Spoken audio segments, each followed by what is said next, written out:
welcome to SCNS Live. We definitely decided already who's gonna host tonight. Should we quit while we're ahead? Just like shut it down.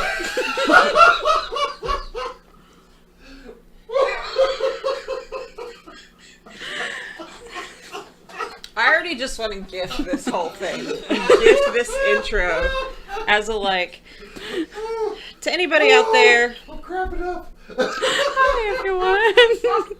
Anyone out there who's like, I could never do what the professionals do.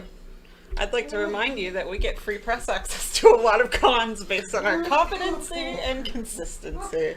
And also being cute helps. It doesn't hurt. It never has. The pretty filter or whatever is real. Jason, how's it going? I'm sorry. I heard that hit. That hurt.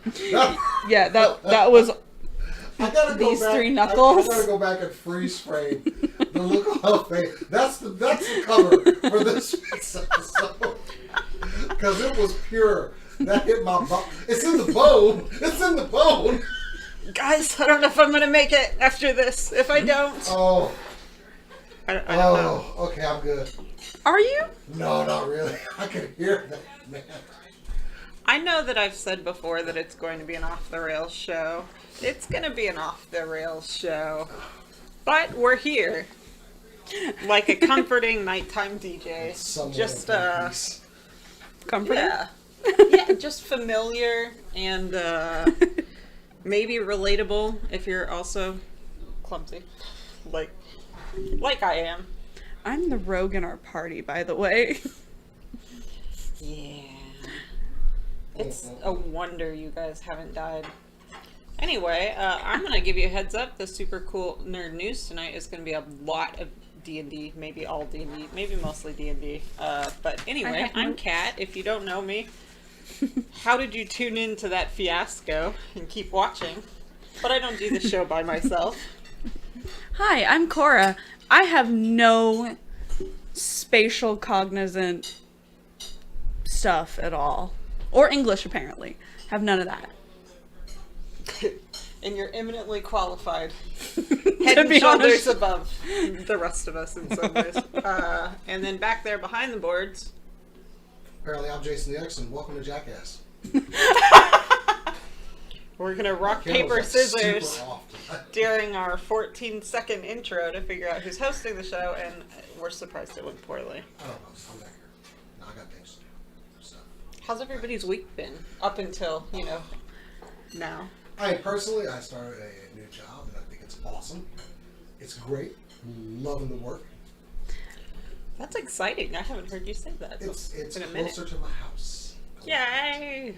Nice. I like that. It's actually Moving on up. towards an area that Cora and I used to work at in that area. So Oh. Country Burgers nearby. Mm-hmm. Anyway, no, it's been a good week. I have honestly been very anxious after our last D&D game to get back into it because that's coming up this Saturday. Yeah. Can I have like a +3 mace? No. Damn it. You guys got... You know what's funny is you never asked for a single thing, really. And then you got money, you spent it, and now you're asking if you can have stuff. It's like, did you This is know? outside here. This is just where I beg the DM for stuff. Can I have an invisibility cloak, please? No, but you guys do have a spare boots of Elven kind you have to figure out what to do with as a party. Oh, that's kind of dope. I ain't wearing shoes. Anyway. God, that angers me so much. Anyway. But yes, and also, Spare cool items. but it kind of goes right into the main topic of tonight's episode because One D&D was announced today, and I mean it's exciting. I mean, as a new D&D player, like I've only come up on 5e, but man, this is all new. We can start playtesting this, which I've also signed us up for. I don't know if we're gonna do it. Have you? Yeah, hell yeah, I did. That's dope. I've been reading through all the advanced D&D 5e stuff has come out in the not too distant past, and yours truly got access to all of it, and I've been using it. It's really cool. I don't like sane pricing. by the way, Wizards of the Coast, if you're listening, do something like sane pricing, but make it make sense, please. Well, I mean, we can go over some of the basics of it. Like, this is basically the next generation of tabletop D&D. The 3 initiatives are D&D rules.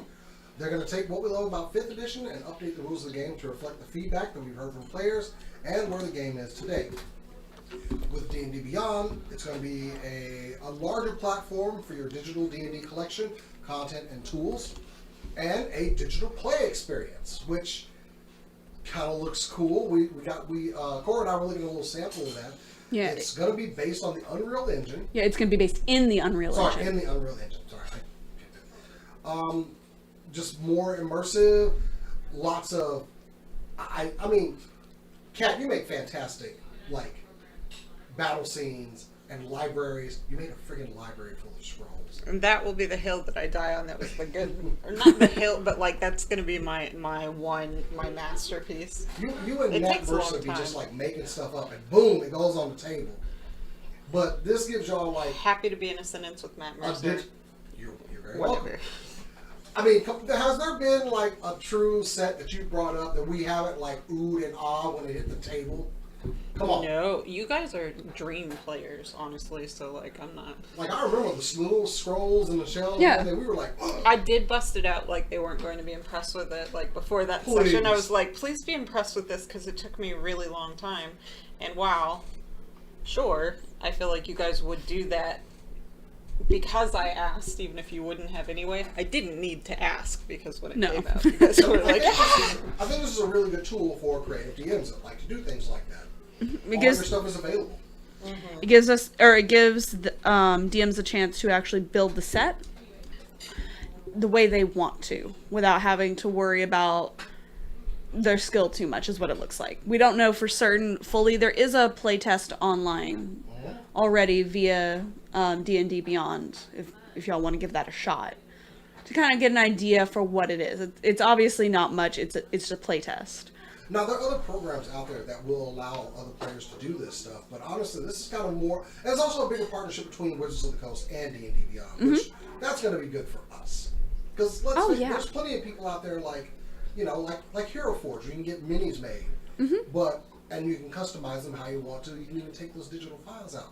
But with them moving into that, it makes sense. Why? And there are digital maps out there that you can use for your characters. So it's kind of like, these people are kind of making money off what, you know, our content. So I can get that, you know, and I like it all being in one centralized location. You know? Yeah. A lot of us who play, if you played like digitally in the past like 5 years, you're probably using multiple sources to try and do that. Whether it's like you're playing on Discord and like a video chat, and then you have to like upload pictures for maps, or else you have a live camera for maps, or you're using Roll20 for different whatever. Like, we've been living in those different like parceled out areas for a long time. I'm pretty excited about the idea of bringing it into one space. I especially like the idea of something that all gamers love hearing: backwards compatibility. As somebody who bought like some ancient D&D books last couple of weekends ago. New rule books are not expected to be released until 2024 because we get to play test it. We actually get, look, if you ever complained about something in D&D, go play test this. Yeah, because they want our feedback to make sure that the program works the way we want it, because we're the ones that are using it, not them. Well, I mean, obviously they're going to use it too, but this is something they're making for us to use, and they want our feedback. This is truly a canvas that we all get to paint on here. And I Just pick up the paintbrush. So I really would like to play test some of this stuff. Maybe we'll, you know, like outside of our own campaign, because, you know, the rules are not set in this one just yet. Yeah. It's something I would love to play around with, especially with our group, you know. Yeah, I think that's a great idea. Like, and it's something that like could possibly be integrated into stuff like our campaign already has going. Like, we talked about running some one-shots for different people for DMing. Something like that might be an opportunity, or just, you know, something crazy. And I will say, having been on using D&D Beyond since I started playing, I think more or less it's already had a very streamlined experience with Unearthed Arcana in my experience. So playtesting has been pretty easy in the past. You could turn on the options when you're creating a character, and you can choose all the options as if they already exist fully, like raw in the game. And then when they decide to drop aspects of it, they're pretty good about warning you. Mm-hmm. And then you can choose to keep going with your playtested character, even if those rules aren't raw. Yeah. Has been my experience, which is the best of both worlds, really. And if anybody out there wants to, I've included the link in the description below, of course. But if you're seeing this or hearing this or whatever, just go to dndbeyond.com/claim/source/1D&D, and you can start. I haven't had time to look through it yet because it just got released today, but did it get released today? I thought Yeah. it was last night. it was today. They made some announcement. Well, we got something. It's a segue into other things announced besides just 1D&D. Oh, and playtesting is supposed to continue through 2023, and then they're gonna start building up a rule book. So. But along with this exciting announcement for 1D&D, there were some other things that tickled Cora's fancy. Oh, yes. So I'm gonna go ahead and just kick that right over to you, buddy. All right, so along with that, they also released a new campaign setting. Well, I say new campaign setting. We've had this campaign setting for like 20 years, but we haven't had a new adventure path for it. And if you are familiar with D&D, you know what I'm talking about, and that is Spelljammers, an adventure in space. So it is D&D's like sci-fi space opera kind of stuff. That was released on Tuesday.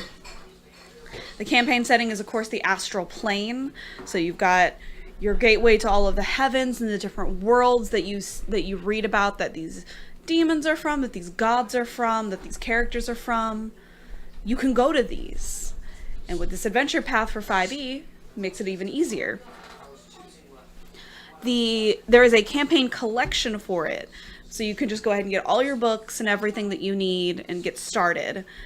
And that comes with the adventure guide, the monster manual for it, which does have a lot of really fun, interesting new monsters and characters. Mm-hmm. I am a huge fan of just astral elves. Like, no new name, they're just astral elves.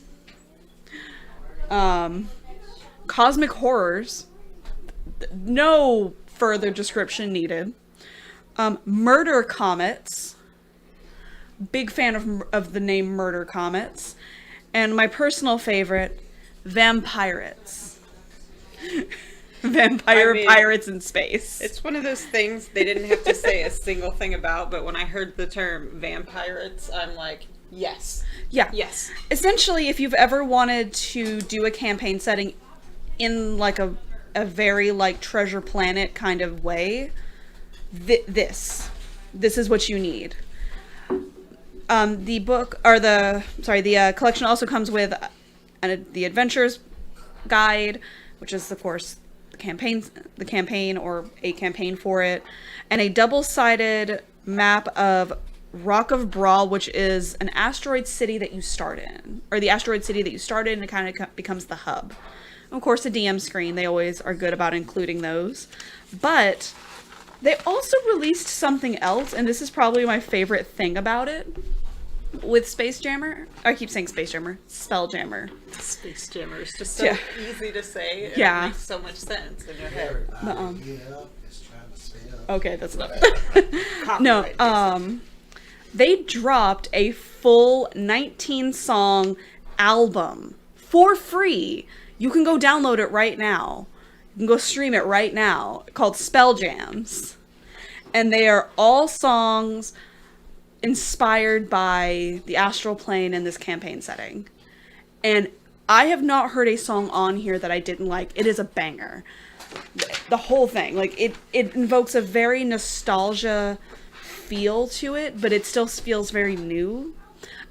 I'm having a hard time explaining it. Y'all just need to go listen to it, really. I haven't really heard anything of it. Yeah, I've been listening to it a lot at work. Yeah. I've just been having the album on repeat at work. It is so much fun. I'm very excited about all of this. I'm not usually a big sci-fi person because a lot of it feels very samey, and it gets really boring to me. This feels more exciting. Of course, all the artwork they showed helps, but having all of these new monsters, having different races that you can play, instead of just your standard elves and dragonborn and all of that stuff, you have other races you can play. Space hamsters. Space hamsters! Matt Mercer in Like- a one-shot literally played a space hamster. I think one of Wizards of the Coast's events. Like, I think it was a one-shot sponsored by D&D, and Yeah. I think he actually did input pretty heavily into this class, which is kind of just funny. Yeah. I just love the idea of space hamsters, honestly. I mean, I'm an Overwatch fan, so space hamster is very much in my wheelhouse. But yeah, like, I don't know that I would have been excited about it prior to seeing Starstruck Odyssey, which is Dimension 20, is a live play D&D thing that I watch, and Yeah. it's not live technically, whatever. And they did a space setting with like space jump pirate kind of vibe, and I enjoyed it so much. It was so chaotic that I'm like, I can get into space anarchy as a whole concept. Jason, what are you playing with over there? What are you doing? I was getting ready for another announcement. So, oh, damn it.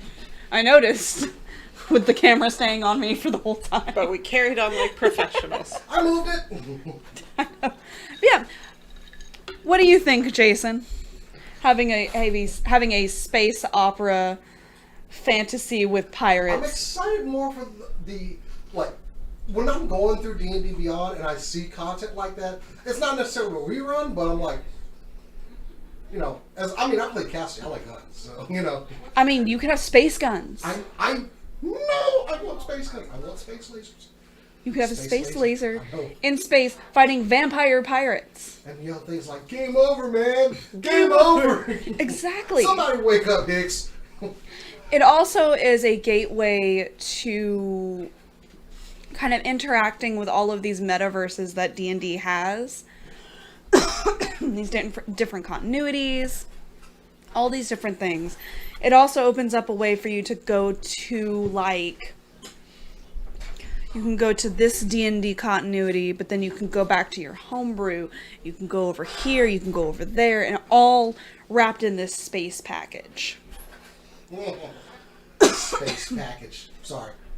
No, I'm down. As far as like, it's kind of hard to like even know how to direct the conversation because I get all like goosebumpy when we're talking about D&D, and then like, it's so many new things. Well, speaking of new things, Go on. And I was hoping Cora would make this announcement because one of the just the most famous characters in D&D lore. Oh, trust me, I tuned out 90% of that thing, not because I wasn't excited, but because they already had me sold. All right then. It's like gonna get it. The rest of Yeah, it's just like- gravy. Yeah. But can we talk about somebody who's turning 35? Go on. You mean the great Dritz! Ah! Ta-da! That's dope. This was like in my top 10 characters. Also, I mean, Hasbro launched their D&D line, and who did they go with? Who did they go with? The first launch was Dritz, and this as figure, it should have been. Even Cora, upon seeing this figure, who's not a big action figure collector, she does you got quite a few. You're more picky and Yeah. choosy. But upon seeing this, was like, so I need that. Yeah, look. Mostly what I get for Dritz are books, and I love the books, but it's not a figure. I've never been able to get a figure of But I Dritz. appreciate that who they went with was the man here. Okay, to bring it back home, Cora, who is that? Tell us a little. Dritz Jordan is a fantastic character from D&D. He is a drow from the Underdark. He was what I think of as like the first good drow. I'm putting these in big air quotes because I'm air quotes. putting big air quotes here because up until I think it was 4.0 or 5.0, drow were still an evil race and you couldn't play them, kind of like how tieflings were. I don't remember the edition that they became playable in because I had DMs that let me play them anyway. So Yeah, They just- anytime they make a race, they might as well make it playable if they don't want DMs to homebrew ways to let them Yeah. play. Like, I mean, you they might as well. they just had me use an elf build, and I had a sensitivity to the light. I had to have like sunglasses or something. But Dritz escapes from the Underdark. He's a special boy because of course he is, because he's the main character of his story, and he goes on all kinds of adventures on the surface, and it is so great. It is so much fun. If y'all have never read any of his I will find words eventually. I mean, If you've it's never 35 years worth of history. Like, yeah, which even before I got involved with playing D&D, like I would read a lot of fantasy. And honestly, I don't think when I read, I really gathered like what he was from. I was just interested in him. And that's kind of like that crossover appeal that brings people in. I mean, he's a cool character. He dual wields these really cool swords. Which one that I dropped? I can't find. He's got an onyx talisman basically that turns into a panther. Also, Yeah. the figure that came with that. Yeah, which That was a good set. oh, okay? that was such a good set. It even came with it came with a lot of good stuff. Like, even if people don't tend to like elf characters, they have a lot of respect for Dritz because he is a very popular character, and that there's a reason for that. There is a it may be hard to figure out where to start with the books, honestly, because there is a lot. There's 35 years of books. They did come out with like a beginner trilogy at one point that has his backstory. And so that one is in order, and I would highly recommend that one. It's really good. Also with this, we're getting new covers, 35th anniversary covers, R.A. Salvatore's artwork on them. Each ebook and audiobook will come with new covers. Also there's a visual dictionary coming out. So really, if you're not familiar with the character, this is your chance. The Legend of Dritz. Basically, it's all new artwork. As it says, depending the iconic draw and the companions of the hall. I can hear my wallet crying right now. Take one for the team. Give it up. Yeah. And also, and the cutest thing about this whole thing. Yes, this is Like the we're reaching all levels with Dritz this year. This is the year of Dritz. year of my finally. boy. A family webcomic on Webtoon, which is going to follow his young daughter Bree. I'm so excited. As she's wielding one of her, the story was written by her pa, known for pseudo armor with guidance from R.A. Salvatore. Well, I would hope, like, The hand will be on the shoulder. Like I said, just going on all these platforms, if it brings more people into D&D, yeah. sweet. This is the comic that's going to get me to have a Webtoon account now. Also, you can still pick up that figure on HasbroPulse.com. Really? Oh yeah, I mean, we're getting a gelatinous cube from the D&D people next. It's like famous characters. Dritz, gelatinous cube. I mean, honestly, the only other more popular creature, we're not counting dragons here, would be a mimic. Oh my god, give me a mimic figure. I mean, my God, that'd sure, be so cool. but like they can be anything. So like, That is how true. do you know you don't have one? Yeah, mic drop. We're And, not allowed to drop the mics. I'll tell you why I'm excited about Drizzt though. Is like if you start researching Drow lore, which I did when I made my first Drow character, you can get so overwhelmed. It's hard to like picture. It's hard to understand. Like starting with where is the Underdark? Like where is it? Is it a different plane? Is it accessible? And like you just get lost so fast. It's like a matriarchy, but also like a spider god, but also like she turns people into spiders when she's mad at them, and not to make them powerful, but now they are powerful and cool, and she hates men, but maybe not. Like all of it. It can be hard to like get a handle on. So what would be really perfect is kind of like a hero that's not in the line of what you would expect. First of all, as a man, he's already weird for Drow. Yeah.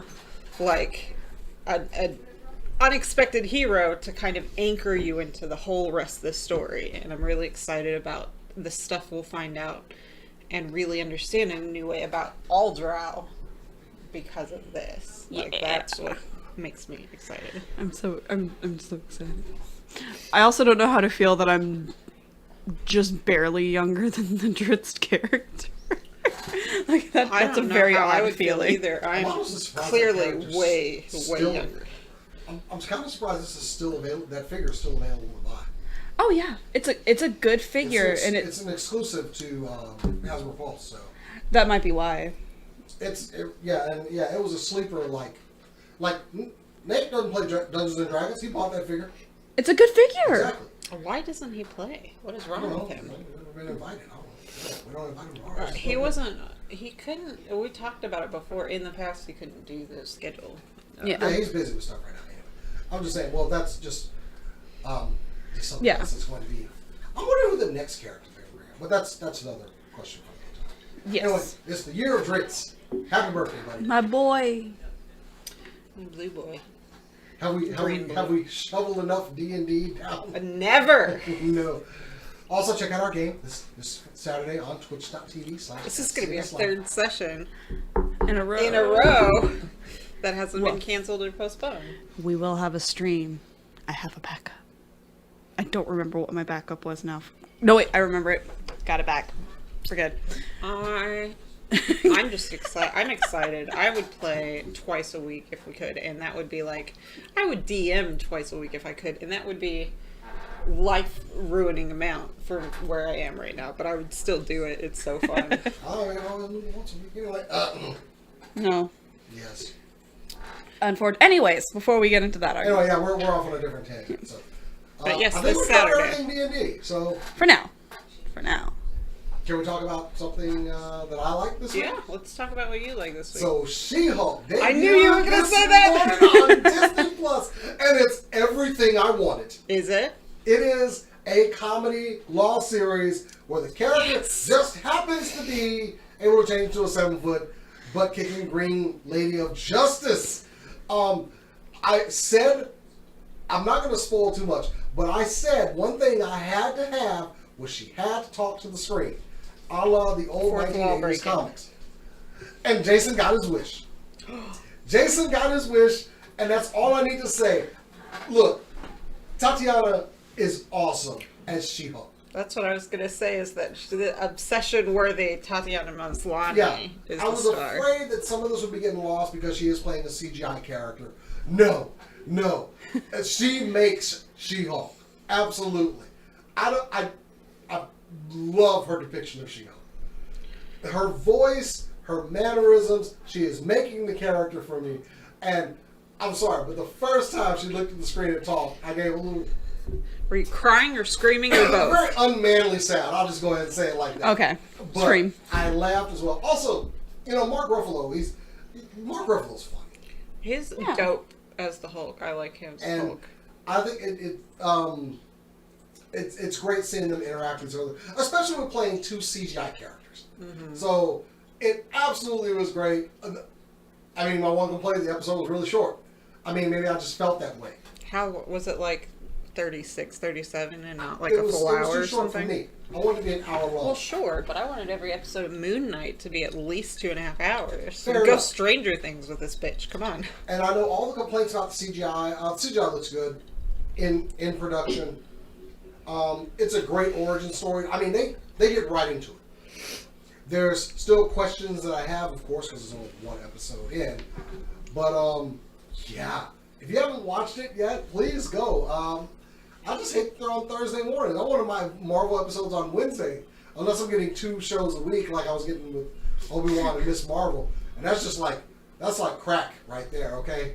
Like one morning I wake up early for Obi-Wan, the next morning I wake up early for Miss Marvel. I'm not gonna lie.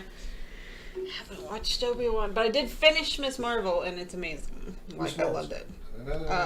But yeah, She-Hulk is gonna be tonight for me, but I am very definitely pumped check it about out. it. I'm so happy with this actress playing this role because I was a big fan of the 1980s comics written by John Byrne. They were funny. It wasn't so much about She-Hulk's adventures. It was just about She-Hulk. And this series is great. Also, it answers a burning question that everybody has had about the Marvel Cinematic Universe. Oh yes, revelations are made in this, Oh, yeah? this series. Yes. I won't spoil them here. Please go check it out. And to the people that review bombed it the day before it came out, go fuck yourselves. What they do.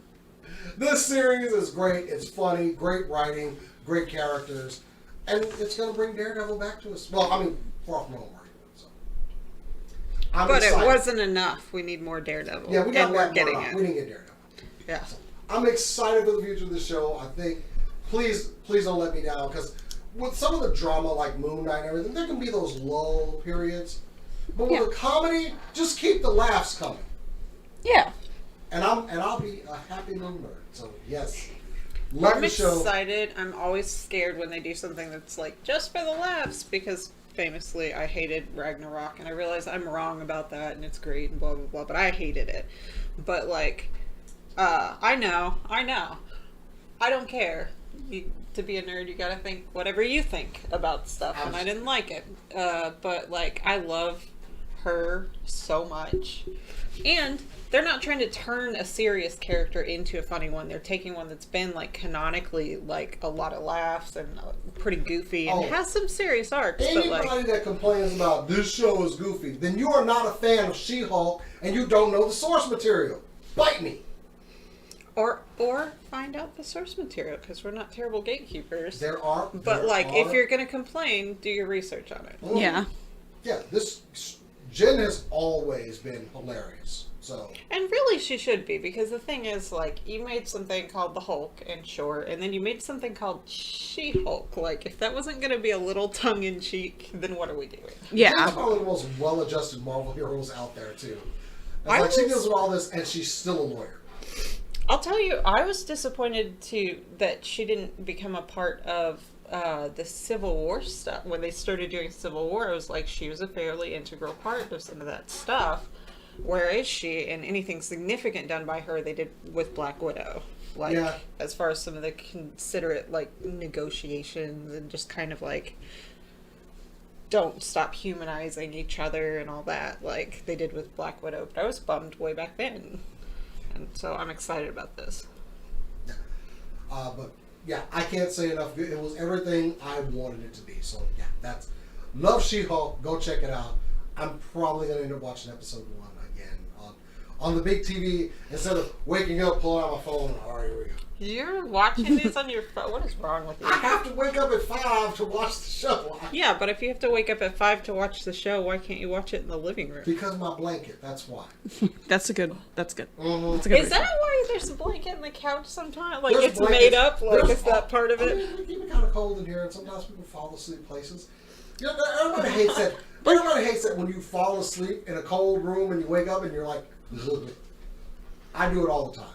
I'll be watching something and wake up and you're just bone chilled. So at least subconsciously I can reach over, like, grab a blanket and pull it over. You can never have too many fuzzy, comfortable, Exactly. like... I have a 20-gallon bucket just filled with blankets.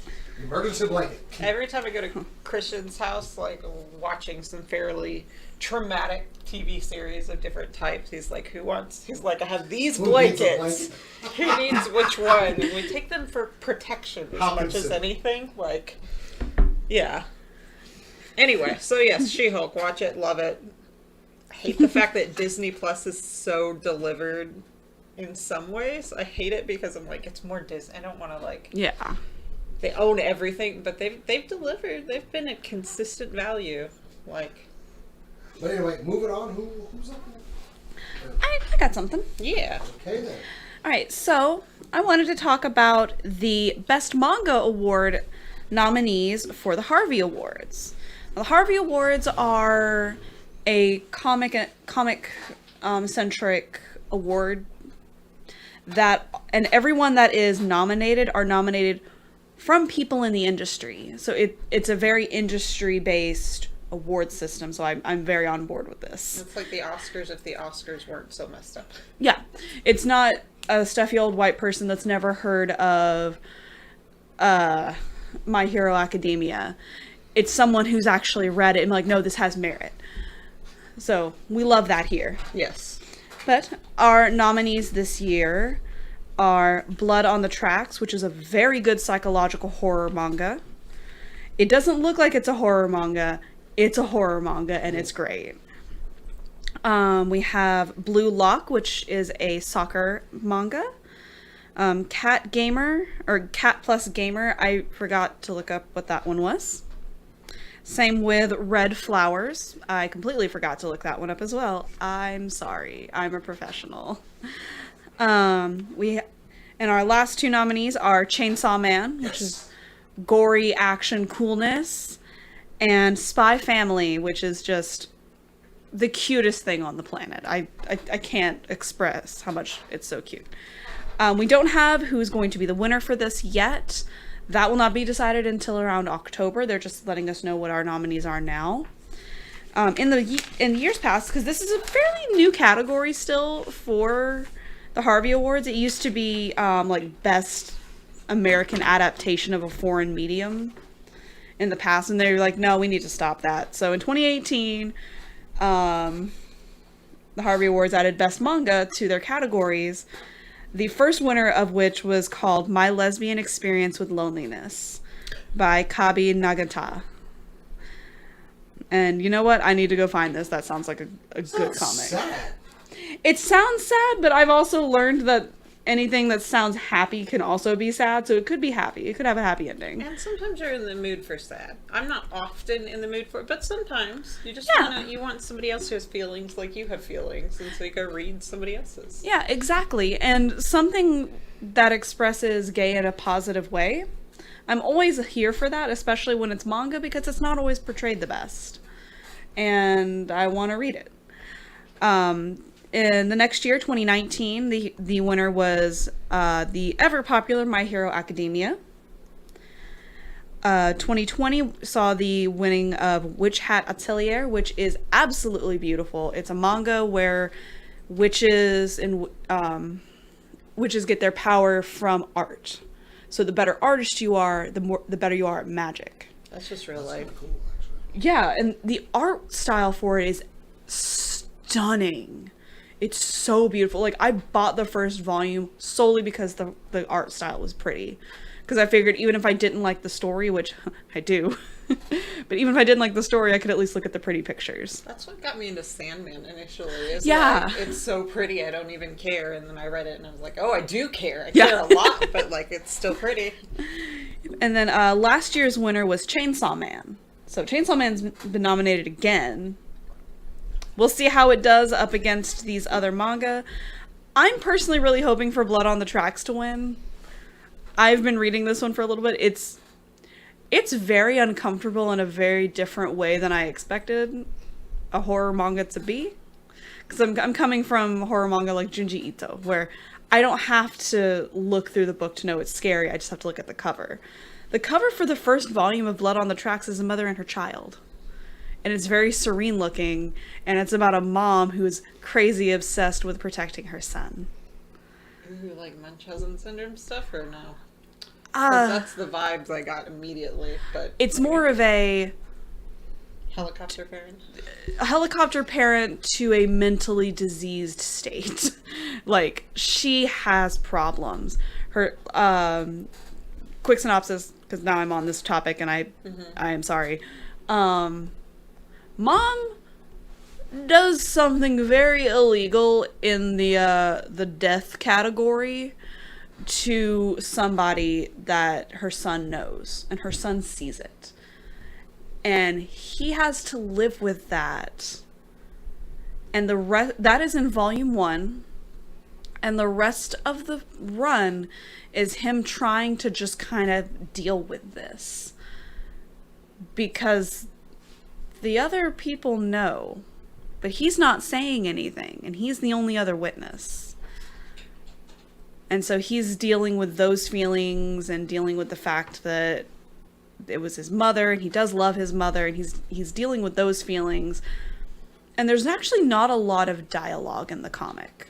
There's a lot of panels being moved through action, which is very not as common in manga. It's usually common in like action manga, but not usually in this kind. The only downside is with the printed book, some of the pictures get lost in the margin. I do hate that. But yeah, Go read Blood on the Tracks if you want to be uncomfortable. That sounds exciting. I've always been down for the my mom's my warlock patron thing, where if I do the wrong thing, other people will get hurt because of this association that I can't control. Yeah, and that's kind of where he's at. I like those It's vibes. really... Those are severely uncomfortable vibes. Yes. But yeah, the Harvey Awards. I'm all down for new award shows. Like, I don't... This isn't just a show about all the things I hate. I'm not a big fan of the Oscars because I think they're too corrupt and political at this point, right? Yeah. For very real reasons that I think this. But I do think that, like, celebrating each other as artists is really important. So, like, I'm down for promoting more and more award shows, more and more niche shows that, like, let people recognize other people for doing great work in art. Yeah, and as it gets closer to the Harvey Awards, I will try to remember to pull up like all of the nominees and stuff, or when they announce all the winners, try to get all the winners, because I'm all for supporting something where it's like she said, supporting artists, like you're supporting your fellow people in the industry, and that's what these awards feel like. So it just feels better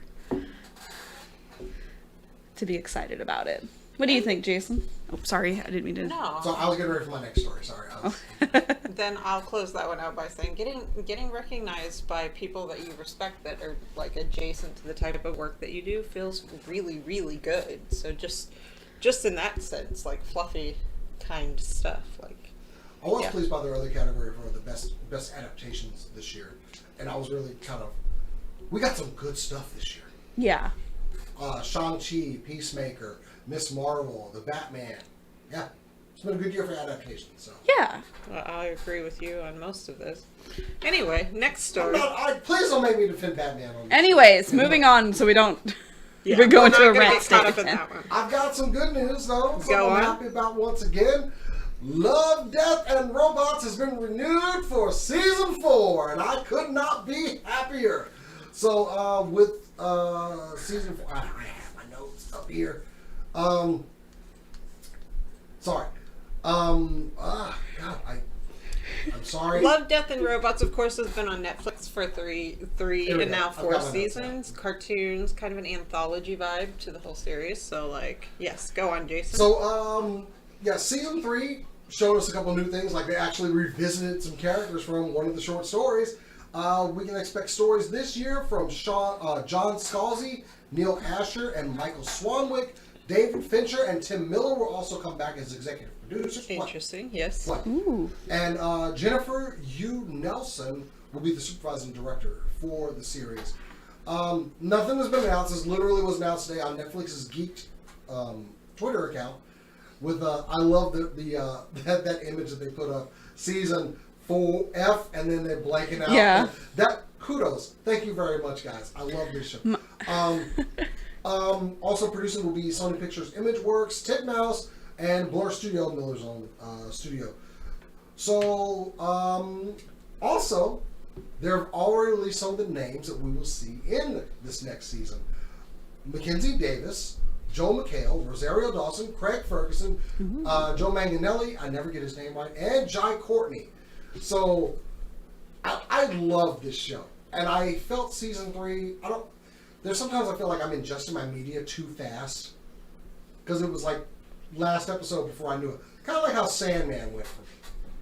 We finished it, by the way. Okay. No release date. Possibly shooting for 2024, but this is... I think this was just announced. Yes, that is today. So it is a go. We are getting another season of Love, Death, and Robots. This is one of my... I love animation. I love anthology series. Y'all know me. This is my jam. Mm-hmm. Definitely is. And it's one of those on my list. Sometimes it takes me a time or two of watching something for it to, like, attach. And sometimes those things are my favorite things in the end. So, like, I'm going to give this series another shot. Actually, no, something. No, it wasn't. It didn't feel short to me.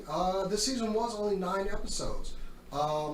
Season 3? Season 1 was really long. Season 3 was only 9 episodes. 1 was like 18, 17 episodes. So, yeah, it did feel short because it was short. So, That's kind of disappointing. You know, guys, we have to take a little bit more time to deliver on just a couple more episodes. That's fine. I'll wait.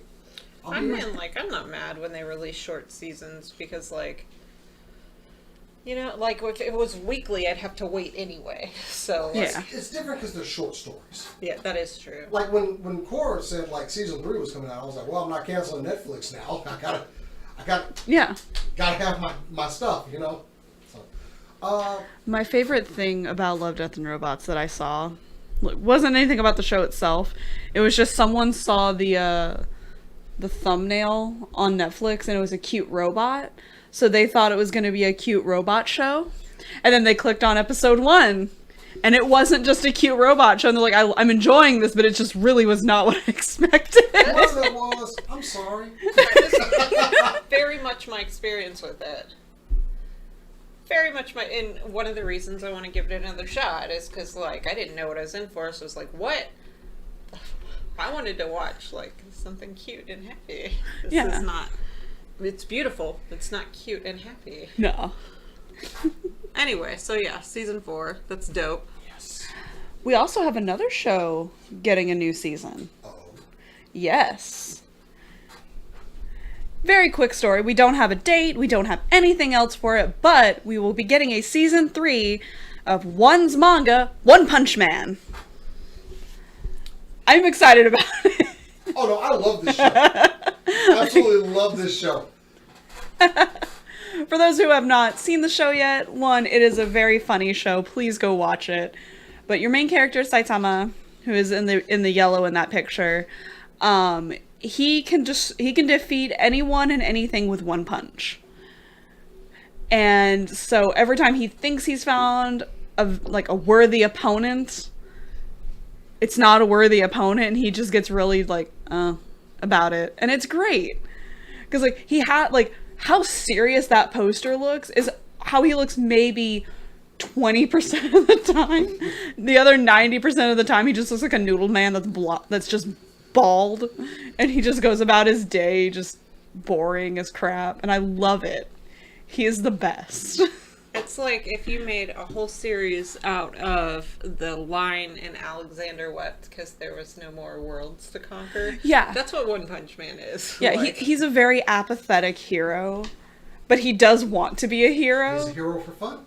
He's a hero for fun. I do remember very specifically when he was trying to register to be a hero and he got a C rank because they're like, okay, no. What I love about this, because I got into this one late in the game. It had already been around. So after I watched the first season, I was like, I need more. And season 2 was right around the corner. So I love when that happens. Yeah. Oh, yeah. But it has seemed like it has been forever and many moons since I completed season 2. And we still don't have a date. I'm a little... Well, they just announced it today. I'm sorry, I think it was today. It was at the very end of the most recent chapter for One Punch Man that released. I'm hoping they pull an Xbox or PlayStation announcement, whenever they air at E3, you can get this right now. In 2 weeks, I get One Punch Man back. Because how many years has it been? It's been years, dude. I'm not certain, but I want to say they probably caught up to a point with the manga and they didn't want to make up stuff because we've seen how that goes with Black Butler and Fullmetal Alchemist. What? Fullmetal Alchemist didn't make any mistakes ever, famously. Oh, wow. April 9th, 2019.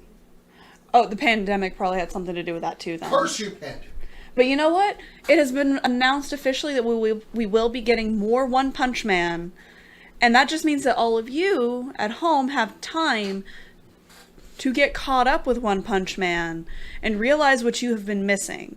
And then after you're done with One Punch Man, you're going to take yourself over and you're going to go watch Mob Psycho 100 because their next season's going to be coming out soon. Yeah, it is the same writer. Please watch that anime. It is very good. You have a very calm child and a grifter as his guardian. What's not to love? How do you make this announcement and not tell me about there's a live action Punch Man in development? Because you're really Cool. careful about saying live action. I'm very nervous about it. That's Development, why. like, Written by Venom's Scott Rosenberg and Jeff Finger. so it's going to be polarizing, is what you're telling me. Because Venom, like, I liked it, but like, Justin Lin polarizing. from the Fast and Furious series is going to direct. Oh! So it'll be about family. Family. Oh God. Somebody's just going to say family Well, I mean- and then run into doing something. He's going to say family I mean- and run in to do something insane. Sometimes a family is an apathetic bald man with an Opie hoodie and an android that will do everything he asks in a frilly apron. Why would you want anything more than that? That's true. The frilly apron is so cute on her. On him. But apparently they're just going into great. production, so yeah, it's going to be a bit. So Yeah. Either way. I will say, when you said you have time to catch up on One Punch Man, my brain didn't immediately go to the TV series, and I was transported back. Do you guys remember when Lost was on? If you weren't stayed caught up on Lost, people would act like they couldn't talk to you until you caught up with it, and they're like, "Man, you have to watch Lost." And I'm like, "I'm sorry, it's like 8 seasons in." And like 23 episodes that are an hour apiece. So you're saying I have to take a college course level of work to just have Yeah. talk with you? One Punch Man, if you had to read everything, would be that much. Like, Reading it wouldn't be that bad. Watching it would be easier, obviously. there's not 1,000 episodes. Yeah, it's not One Piece. Oh. One Punch Man has not nearly scratched the surface of One Piece level of episodes. And that is okay. No, it's just such a diverse, with so much content in Yeah. the whole of it. But like, Yeah. they do pretty well now. I feel like getting you up to speed on TV. They're gonna be like, so you might not know this, and they synopsize everything really well into bite-sized things, so you can keep up, which I appreciate. Mhm. Somebody who hasn't always read all the source material, it's nice. Yeah. So yes, coming out at some point. Yes. That is all I have. Which is probably I have one more, and it's more of like, hey, everybody, take care of yourselves out there. It was recently announced that Jordan Elsass, who plays on the hit TV show Superman and Lois, he plays Jonathan Kent, would be leaving the show. He is going to be... the studio announced it, but he did make a now deleted Instagram post that he will be checking himself into a mental health facility to get his mental health back on track. He is a 20-year-old man. He, of course, he's a young guy. Maybe, there's the stress of Which fame. one is he? He's Jonathan on the show. Is that the He's the jock blonde one one. or the... Okay. Yeah. Thank you. Warner Brothers did release a statement saying that he would be leaving the show, and they would be recasting him. But this was an announcement that he made, and it's just a reminder, like, guys, if you are experiencing any problems, get some help. Seek it out. And please Talk to your get friends. help early. Yeah. Like, I'm glad that they've said they will be recasting the role. I hope at some point, after he has received the help that he needs, he can come back to the show at some point. I do come like back his to character that on the show or get like better opportunities for him, whatever it takes. But like, good for him for prioritizing something that needs taken care of. Quote from him, I'm headed to a facility for a month to get the mental health back on track and get the tools I need so I can help myself, because right now I cannot. So this is good. It's a good thing that he's identified the problem and is looking to get it looked at. And as a reminder, anybody, it's okay to ask for help. It's okay. And as somebody who's had like more than my fair share of mental health issues, it's always so refreshing when they're transparent about the reason. Like, I need help. Like, it goes a long way to see people that like I respect, or people who are public figures or whatever, just stepping out and being like, this is where I am and I need help and I'm gonna go get that. It reduces the stigma and encourages the rest of us. So good for you, bud.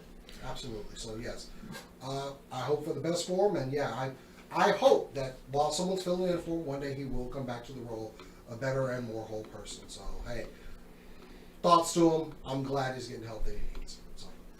I know thoughts and prayers sound so empty, but at the same time, like, sometimes it's appropriate. I don't have Yeah. anything to offer, but I'm sending you positive vibes.